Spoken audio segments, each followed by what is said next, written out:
سامعین، آپ سن رہے ہیں سنو FM 89.4. میں ہوں تحریم جاوید۔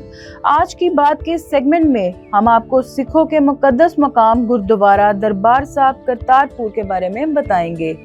پاکستان میں سکھوں کے دو مقدس ترین مقامات ہیں۔ پہلا جنم استان ننکانہ صاحب، جہاں سکھ مذہب کے بانی بابا گرو نانک دیو جی کی پیدائش ہوئی، اور دوسرا گردوارہ دربار صاحب کرتارپور، جہاں بابا گرو نانک نے اپنی عمر کے آخری 18 سال گزارے اور یہیں وفات پائی۔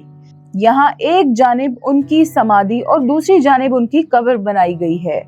گردوارہ دربار صاحب کرتارپور سکھ مت کے ماننے والوں کا دوسرا مقدس ترین مقام لاہور سے تقریباً 120 کلومیٹر اور پاک بھارت سرحد سے صرف 4 کلومیٹر کی دوری پر واقع ہے۔ گردوارہ دریائے راوی کے کنارے پر چھوٹے سے گاؤں کوٹھے پنڈ میں آباد ہے۔ یہ گاؤں ضلع نارووال کی تحصیل شکر گڑھ میں آتا ہے۔ سفید رنگ کا یہ خوبصورت گردوارہ دور سے دیکھنے میں کسی خوبصورت اجلے اور پاکیزہ پرندے کی مانند لگتا ہے۔ گردوارہ دربار صاحب کی قدیم عمارت دریائے راوی کے سیلاب میں تباہ ہو گئی تھی۔ موجودہ عمارت 1920 سے 1929 کے درمیان پٹیالہ کے مہاراجہ سردار بھوپندر سنگھ نے تعمیر کرائی۔ 1995 میں حکومت پاکستان نے اس کی دوبارہ مرمت کی۔ جولائی 2004 میں یہ گردوارہ مکمل طور پر بحال کر دیا گیا۔ گردوارے کے باغیچے میں بابا گرو نانک کے زیر استعمال رہنے والا کنواں بھی موجود ہے، جسے سکھ عقیدت میں سری کھو صاحب کہتے ہیں۔ تقسیم ہند کے وقت یہ گردوارہ پاکستان کے حصے میں آ گیا۔ تقریباً 56 سال تک سکھ زائرین اس کی زیارت کے منتظر رہے۔